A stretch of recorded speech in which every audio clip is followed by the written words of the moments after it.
Hello, everybody. It is Friday, January 15th, 2021. It's 6:53 p.m. And even though I did post earlier today a happy birthday to Martin Luther King, who was a huge inspiration to me personally, and that's something that happened as an adult later. In high school, he was just kind of like, yeah, it's Martin Luther King. He's a big historical figure, but it wasn't a personal thing to me. And eventually, as an adult, I kind of had a re-experiencing of Martin Luther King. And now, like, King is and what he represents and who he is, the man, is a very big deal to me now. And so it wasn't enough for me to just say happy birthday, Martin Luther King. I wanted to do a video acknowledging his birthday, and I wanted to say a prayer for Martin Luther King on his birthday. And I was looking for, I was going to use the prayer in the Book of Common Prayer of the Episcopal Church on page 830, number 50. I was like, no. And I was going to modify the wording a little bit because he's not beginning another year except up in heaven. So the Lord was like, how about extemporaneous prayer? And I was like, let's do an extemporaneous prayer for a dude that is very, very important to me. There's someone that walked the walk. Now, I want to tell you briefly a little bit about why Martin Luther King is so important to me. Number one, of course, he was called to the ministry, as I am, and he has a vocation. Okay, so there's that. But also, King had some of the, I'm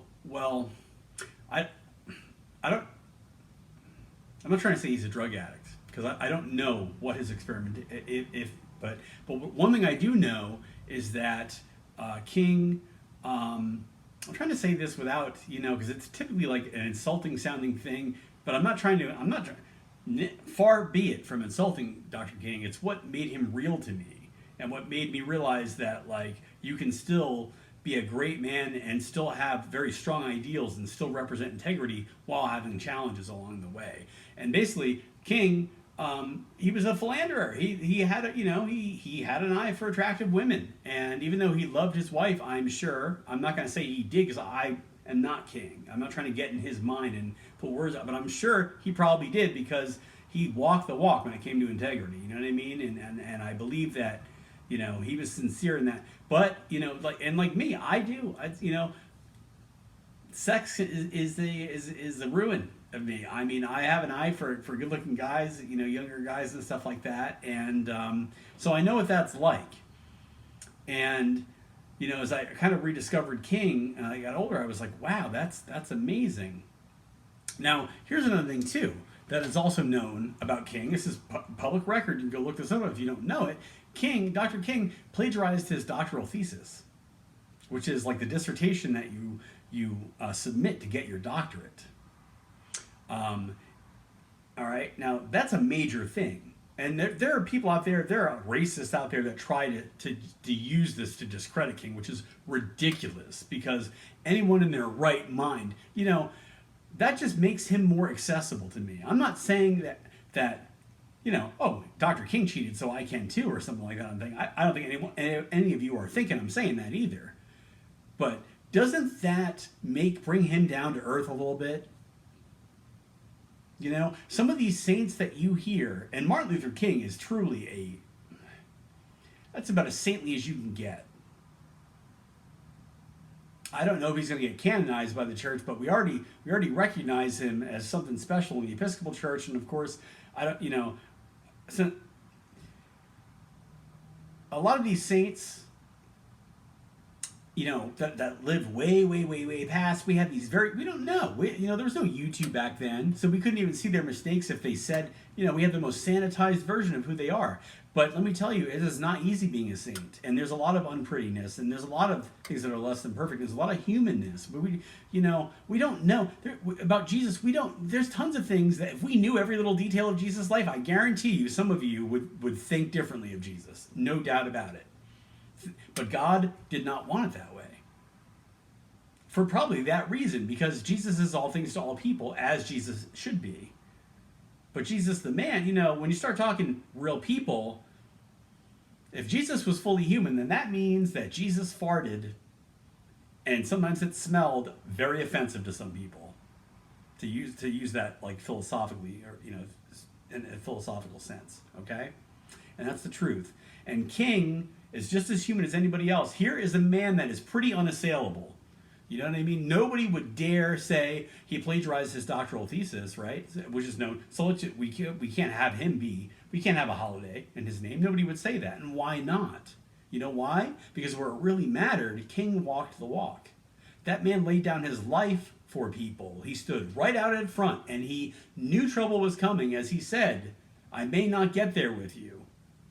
So he knew, you know, and he gave several sermons talking about doing what's right despite whatever obstacles or adverse reactions and consequences might come your way for it. You can't be deterred. This is what he preached and what he practiced. But I got to tell you, I think I would feel a lot less inspired, believe it or not, had King not had those other aspects or elements. You know, I mean, plagiarizing your doctoral thesis is an aspect of your personality, so an event. But an aspect of your personality would be a tendency toward, you know, toward having a wandering eye. If those things hadn't been true, I don't think I wouldn't be as inspired by King. I mean, I would be like, wow, he's great, but he wouldn't be so down here where I'm like, I get you. I understand, you know what I mean? You're kind of like me. I get you. Now, I'll be honest with you. I mean, I'm not someone that would plagiarize, but again, you know, you don't know. Maybe he's not either, and something happened, and you do what you got to do in life, you know. But I mean, so what I'm trying to say is there are some shortcomings of our personalities that we can identify with because we tend to do the same things, and there are other ones where we can't. And the problem is with a lot of people is if they can't, if that's not something they would do, they got no problem throwing someone under the bus for it. And we shouldn't be like that. And I think most people agree that Dr. King is pretty amazing, even if they're not a philanderer, even if they wouldn't cheat on their doctoral thesis, right? So let that be a lesson in mercy and in looking past our faults and weighing our merits, not, you know, or pardoning the, well, I was going to try to use a line from the liturgy there, but it doesn't quite make my point, so I'm going to leave it out. But basically, like, looking at the strengths, in this case, it's the line I was going to use was pardoning our weighing, or now I can't say it. Not weighing our merits, but pardoning our offenses, I think is what I'm trying to say. But basically, because in the liturgy, that's what it's trying to. The point is that we could never be good enough. It's not that God's weighing us on that. It's that He's forgiving how not good we are, and that's where it's at. I'm not trying to say that so much for King, even though that's true. That we do want to be like, you know what I mean. That's really that's the way we should be. But I'm also saying that was in King's place. There's a lot of we should be weighing his merits and not looking at his offenses. You know what I mean? So, or looking at them in that bad way. I mean, we should look at them. I'm not saying that, to tell you the truth. We should look at them because me looking at them, that helped make him a real human to me. It helped me, you know what I mean? I wasn't alone. When I was going through a time like where, you know, there's certain things. I'm a drug addict, okay, and I got a wandering eye, and I've had a lot of sex and stuff like that, and I feel oftentimes that like, well,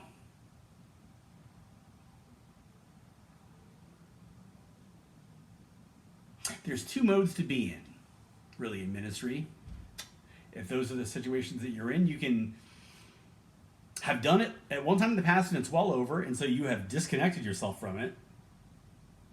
Or if you're doing it, you absolutely can't talk about it because, like, there's no you know what I mean? That's changing. But I'll tell you right now, people like Dr. King help us realize that we can be human and it's okay to be human just as God made us. And that doesn't mean that we're not trying to avoid things that are, you know, trying our best to avoid things. I mean, would you call Dr. King an immoral person? I wouldn't. No way in hell. I mean, you know what? We all have strengths and we all have challenges. God gives us our cross to bear. So anyway, this man is amazing for me, and I think that he deserves his own video, and he deserves a place on my living room wall, as he has right below the Last Supper, because he is very much a disciple of Christ in an amazing way that I and am one hell of a preacher. And preaching, of course, is really something that is near and dear to me and important to me. So with that, let us say our prayer and say happy birthday to Martin Luther King, and thank you, Martin, for everything that you have done. You have made God, with the help of God, you have left an indelible mark on the fabric of American life, to, certainly on the legacies of all people of color to come after you, but not only just people of color, to all Americans and to all people, even if they're in other countries, that are anyone that is undergoing hardship and suffering and has adversity in their life. You are the cup of strength to suffering souls, Martin. And I thank you from the bottom of my heart for that, because you've changed my life.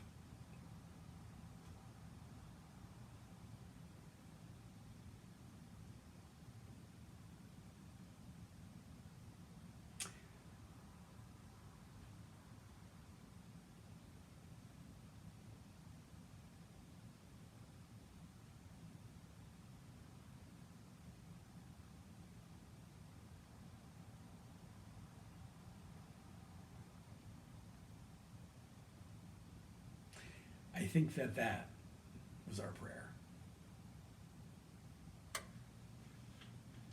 I'm not really sure that there could be, there's not much to add to that. And I think that is about as much of a prayer as one can offer. Blessed be God forever, and blessed be Martin Luther King on his birthday today. And blessed be all of you. Godspeed.